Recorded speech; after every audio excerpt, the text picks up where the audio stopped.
E estamos de volta, floridos, do lado desse paisagista querido, que, aliás, hoje está de parabéns. Hoje é dia do paisagista. Dia do paisagista. Parabéns, viu? Porque Muito você é um obrigado. paisagista daquele que a gente adora. Porque ele vem ensina um monte de coisa boa pra gente. Isso é bom demais, né? E hoje você trouxe esta flor linda. Divina. Divina. Você sabe que eu não conhecia? Rosa do deserto. Essa é uma planta, ela é de regiões de deserto, né? Por isso o nome dela. Mas as pessoas estão gostando tanto dela que ela está se tornando quase aí a nova orquídea no gosto dos brasileiros, que as pessoas têm feito troca de semente, troca de muda, coleciona por cores também, porque você pode ver aqui tem nuances de cores diferentes, né? Flores dobradas, então assim, ela está vindo com força total porque realmente é uma planta linda, ela é quase uma escultura. Se você olhar a parte de baixo aqui da planta, a gente tem um procedimento de fazer uma limpeza dessas raízes finas, né? E aí você vai transformando a sua rosa do deserto numa verdadeira escultura. E ela tem uma raiz grande, ela vira uma árvore grande se a gente colocar na terra, por exemplo? Vira. Aqui no Brasil, por conta do clima, não vai virar uma árvore tão grande, mas no deserto, se a gente até pedir para separar algumas imagens, ela é uma árvore de até uns 4 ou 5 então, vamos metros ver, eu quero ou ver. mais até. Olha isso, deve ficar bonita então, porque aí é uma árvore Divina. florida, né? Deve ficar maravilhosa. Ela vem com esse caule, vamos ver, a hora né? que tiver aí Limpo. a imagem, a gente já vai agora, ó. Olha lá, o caule dela bem limpinho, Lindo. que é a parte escultural, e em cima a parte da floração. Gente, eu já fui a tanto deserto, nunca vi essa planta. Olha, lindo, lindo, lindo. Então, como eu te falei, tem muita variação de cor. Agora, uma dúvida muito frequente é que, por ser do deserto, as pessoas acham que ela não gosta de água. Então, é como a suculenta. Ela gosta de água, mas numa medida certa. E desde que ela absorva o que precisa e o resto vai embora do vaso, que a gente está falando de plantas envasadas. Então, tem que ter um controle diferente de plantas que estão no solo.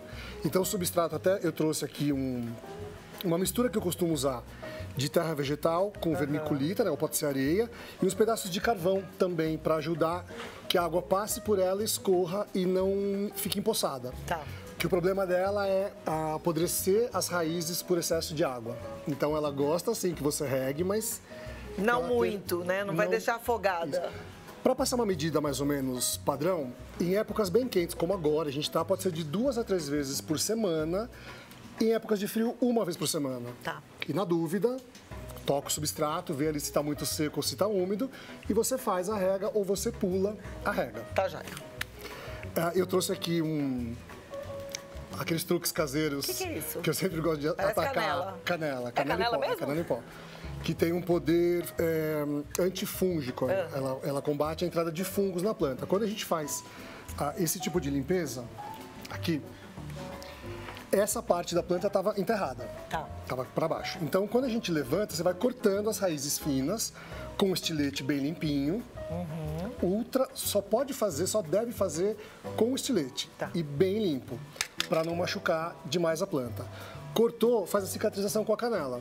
Então, a mesma cicatrização que é feita em suculenta, em orquídeas, você pega um pinguinho de canela e coloca onde foi feito o corte e ajuda a planta a se recuperar com mais facilidade. Gente, que linda essa daqui da flor, tanto rosa quanto... Essa aqui é o quê? Magenta, né? Mas ela tem... Essa aqui, a parte de cima, tem flores dobradas, quando dá uma flor dentro da outra. E a mesma planta. E aqui foi feito um enxerto. Aqui, ó, se você olhar, tem uma emenda. Eu gosto de mostrar essa planta porque ela, além da parte escultural, aqui debaixo dela, ela tem um defeito genético, essa parte aqui de flor dobrada.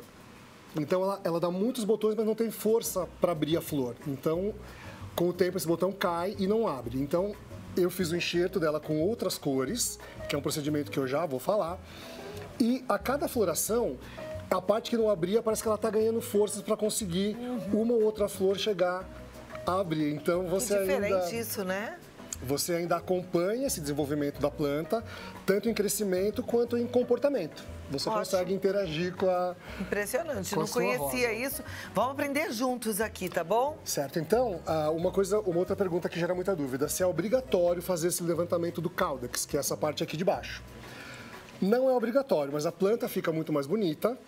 E caso o vaso comece a ficar muito pequeno para ela, é um sinal para você passar para um vaso maior e aproveitar sim para fazer o levantamento. Tá. A planta vai começar a produzir muito mais flor, ela vai ficando... Porque ela foi feita para isso, né? Não à toa a gente viu a foto da árvore, e a árvore tem mesmo aquele caule bem grosso. Bem né? grosso, bem escultural. Então, o bacana disso é que sempre vai ser uma surpresa. Você nunca sabe o que tá da terra para baixo. E aí você começa a fazer a limpeza dele. Eu gosto de usar pincel, né? A gente aperta, começa a tirar o excesso de raízes e de substrato e já vai limpando aquilo. Aí o formato que você vai conseguir é a surpresa bacana para quem gosta de fazer esse tipo de procedimento. E uma dessa também, que é bem jovem, então você vê que ela tem um caule aqui central bem fino, a tendência é que ele vai ficando cada vez mais fino.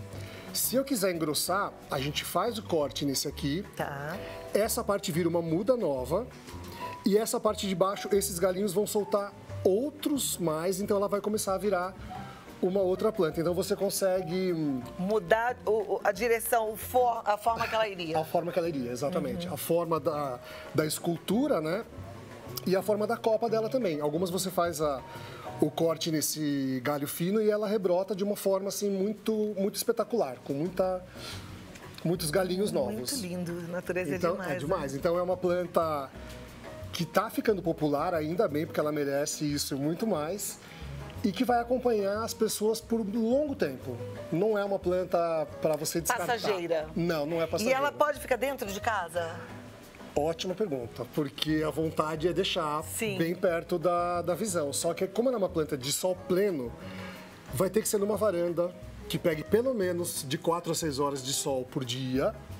Se for apartamento, né, na varanda ou numa janela, mas assim, se não tiver sol, ela vai sentir e não vai presentear com tantas flores como essas que eu trouxe aqui. Então, vamos colocar no sol, né? Quando a gente agenda para vir aqui, eu já aviso para as plantas, aí falou, ó, vocês aí vão acordando. Vão acordando que vocês vão lá, né, Cláudia? Vai ter vida melhor e eu quero que vocês deem show lá com a Cláudia. E então, elas deram show hoje, que coisa mais linda. Elas vêm Rosa do Deserto. Rosa do Deserto. Pode se preparar que esse nome vai ficar cada vez mais popular. Gostei, aprendemos, né? Olha, você pode aprender mais no canal do Randolph Fidêncio, que é o Vilanina TV, no Instagram Vilanina Paisagismo, no Facebook Vilanina Paisagismo e Flora, tá? E tem o site que é o www.vilanina.com.br. E em breve o meu curso online de jardinagem, que vai estar disponível para todo mundo, vai ser uma questão de dias. Eu já entreguei todo o conteúdo, então quem gosta das minhas dicas, da minha forma simples de falar de plantas, vai encontrar lá um bom canal para melhorar o seu trato com essas belezas. Então, em breve. Muito obrigada. Eu que te agradeço. Uma alegria te receber. Parabéns mais uma vez pelo seu dia. Muito obrigado. Dia do paisagista. E esse tem uma função, né, gente? O paisagista deixa... Já reparou a cidade mais bonita, as casas mais bonitas? Dá uma olhadinha. Tem bairros lindos. Aqui em São Paulo tem trabalhos paisagísticos que a gente fica assim encantado. Quem sabe, sabe, né? E todos os profissionais, assim, têm seu valor. Aliás, em qualquer área, viu? Não estou falando só dos paisagistas, não. Você que, de repente, está se sentindo desvalorizada na sua profissão, na sua área, acorda. Não, acha o seu propósito. Em toda profissão existe um propósito, existe algo muito bom. E aí, olha, exerça esse algo muito bom e dê brilho para a sua profissão, dê brilho para a sua vida, tá bom?